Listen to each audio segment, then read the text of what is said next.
is in court today in Morwell in regional Victoria. Georgie, take us through what happened in court as this verdict was handed down.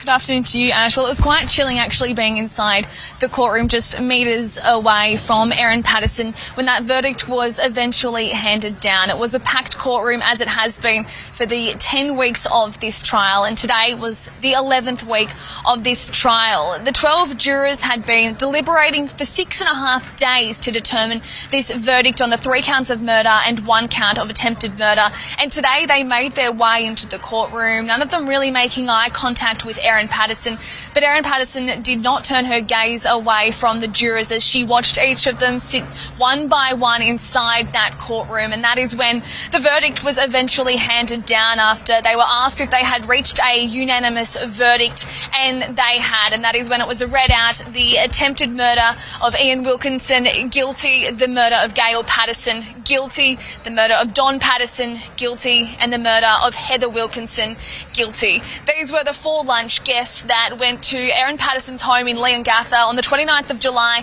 2023, and so it has almost been 2 years since that fateful lunch, and there has been so many developments along the way. This investigation was initially launched in August of 2023, and Erin Patterson was charged in November of 2023. And now, to this day in this trial, when we have learned that Erin Patterson is in fact a murderer, and it was a calculated murder in terms of placing those death cap mushrooms in the beef Wellington that she served her lunch guests on that fateful day. Now, this trial was only originally slated for around 5 to 6 weeks. It has gone long past that, now into its 11th week where we are today, and this small regional town here in Victoria has really been captivated by the nation and in fact the world by this story as they look to find out how this could happen, how 4 family members could fall so incredibly unwell, 3 losing their life. There had been 53 witnesses throughout this trial. One of them was Erin Patterson, Simon Patterson, her estranged husband, as well as Ian Wilkinson, the only surviving lunch guests. Erin Patterson also did have some supporters in the room during this trial. One of them was also present in court today, and when that verdict was handed down, it wasn't Erin Patterson that was emotional or expressed any emotion. It was actually one of her friends sitting in the front row that was being consoled by the lady beside her. As she left court, she was questioned about how she felt. Here's her reaction. Hello. How are you feeling? I'm saddened, and it is what it is. Did you have a chance to talk to Erin, though? Did you think that Erin was capable of something like this? She's a triple murderer. Were you expecting your friend to be found not guilty? I didn't have any expectations. It's the justice system, and it has to be what it is. What did Erin say to you in the moments before What did you she say was to taken Erin away? when that verdict came down? Ali, she said to you, see you soon. Were you hoping to see her? I will. Was see Erin her. confident that she would walk? Those tarps went up at her house. Was she positive that she would walk free? Ali, when you say you will see her again, do you believe she will appeal this verdict? I'm her friend, and I'll see her. I'll visit with her. Was Erin confident that she would walk today? Did you think she was going to get out? I don't know. How do you think she was feeling in that moment? I don't know. Do you believe her that this was an accident? That's not a question I can answer for you. What do you think she would want to say to the families, to her extended family that have lost their lives? I could just get to my car, guys. I'm doing really good now. Thank you. Come on, guys, enough now. Thank you.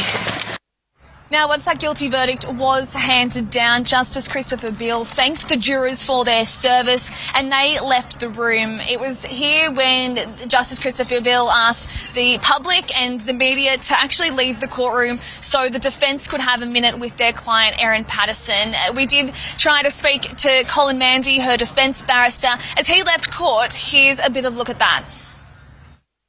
Anything you'd like to say, Mr. Mandy? Colin, is there anything you'd like to say about the verdict?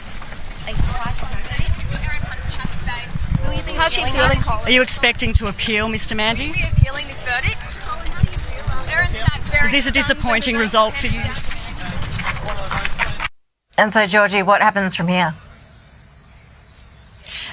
Next up, Ash, there is a procedural matter that needs to be dealt with that will be heard in Melbourne Supreme Court tomorrow afternoon. It's from here that we are expecting to get a little bit more clarity as to when we'll actually hear a sentencing date. But until then, the next matter is being held tomorrow. And from here, then we'll find out more details on where to from here for Erin Patterson. Ash. Georgie Dixon, outside court in Morwell, thank you so much. Let's bring you some more reaction now. Joining us live is Anthony Dowsley, Herald Sun investigative reporter and Gold Walkley Award winner, who has been following the case. Anthony, as someone who has been following this so closely, what do you expect was the evidence that led the jury to deciding that this was murder and not just a tragic accident? Well, as you say, the defence was that this was some form of tragic accident, but what would have been troubling for the jury is that Erin Patterson changed her story from not knowing, saying she'd never foraged, that she had never owned a dehydrator, and telling these stories to police, to at the start of this trial saying, well, yes, I am a forager, yes, I do own a dehydrator, I did then, and this was just a tragic mistake and I did this all out of panic. Lied to the police, lied to health officials, lied to medical staff. She turned up at the hospital 2 days after this lunch and she didn't appear sick. Her guests were very sick by that stage and going into comas. So there's stark differences between how Erin Patterson has reacted to having a poisoned lunch that she cooked to her guests, and that's got to be hard for the jury to deal with. And the other thing that Erin Patterson probably didn't expect, or certainly didn't expect, is that one of her guests survived, and they could tell the story about how Erin told them she had cancer after they'd finished their meals. It was a non-existent cancer, it was fake cancer, and why would anyone say that?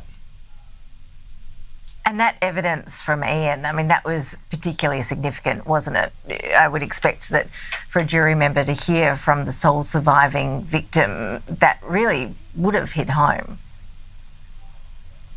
Yeah, a truthful witness, a pastor at the church, Ian Wilkinson, gave direct evidence as to what happened at that lunch, including making the statement that they were served. He had a grey plate and the other guests, his wife and his sister-in-law and brother-in-law, Don and Gail, had grey plates, larger grade plates, and Erin's was served on a tanny orange plate. And Erin Patterson said that evidence was incorrect when she got her chance to get onto the witness box. Ian Wilkinson would be a truthful witness. He's got a memory of what happened, and his survival may have been the difference, I would suggest. Yeah, lives lost and other lives absolutely shattered. How is Ian? We know that Erin Patterson's ex-husband, Simon, was also invited to that lunch and didn't attend. And Erin Patterson has 2 children as well. Erin Patterson now heading away, no doubt, for life behind bars.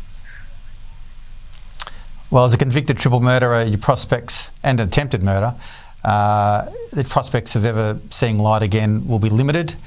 For Erin Patterson, she will be taken away now, most likely to the Dame Phyllis Frost Centre, and a plea hearing, a date's yet to be called, but, you know, what can you say now? During this court case, there wasn't a family member that we ever saw that turned up to be there for her. There was really no one throughout since 2023, when this happened in July 2023. There's been no one talk up for her. As you saw just in those clips, there are supporters now that are her friends, and she has a power of attorney. But, you know, she is now going to spend the rest of her life behind bars. Yeah, Anthony Dowsley, really appreciate you joining us with your insights. Thanks so much for joining us on that breaking news today. Appreciate it. And it was a marathon 10-week trial. Today's verdict does bring some closure to a saga that began with that fateful lunch as Erin Patterson hosted her relatives a couple of years ago now in July 2023. Sky News has taken a look back at the case that really has captivated the nation. Saturday, July 29, 2023. Erin Patterson hosted her former in-laws at a lunch in South Gippsland, southeast of Melbourne. 70-year-old Don and Gail Patterson attended, along with Gail's sister, 66-year-old Heather Wilkinson, and brother-in-law Ian Wilkinson. All 4 guests fall ill within 24 hours after eating a beef Wellington at the Leongatha home. Her estranged husband, Simon Patterson, declined his invitation. On August 4, less than a week after the lunch, Gail Patterson and Heather Wilkinson died. Don Patterson also died the next day. I'm devastated. I love them. The then 68-year-old Ian Wilkinson, a local pastor at Kurumbarra Baptist Church, is released from ICU and transferred into a rehabilitation ward on September 11, 7 weeks after becoming sick. He is the sole survivor of a lethal lunch. The way is sometimes hard, but God is good. It's not easy for him to be on his own. I can't believe that this has happened and I'm so sorry. August 4, 2023, Erin Patterson is arrested and charged. Will she be fighting these charges, Mr. Duke? It's early days. Ms. Patterson has pleaded not guilty to 3 counts of murder. She also faces 1 count of attempted murder. Erin, is there anything you'd like to say? Excuse me. The trial began on April 29, 1 year and 9 months after the fateful lunch. The prosecution alleges Erin Patterson intentionally included death cap mushrooms in the meal. It points to Miss Patterson's search history, where she visited mushroom foraging sites, a food dehydrator purchased before the lunch which was then discarded, and inconsistencies in her claims she picked up mushrooms at a Melbourne Asian grocer. It also claims Miss Patterson faked being sick, used a different colour plate for herself, and remotely erased data on a mobile phone after police seized it. The prosecution alleged growing anger and resentment towards the Pattersons.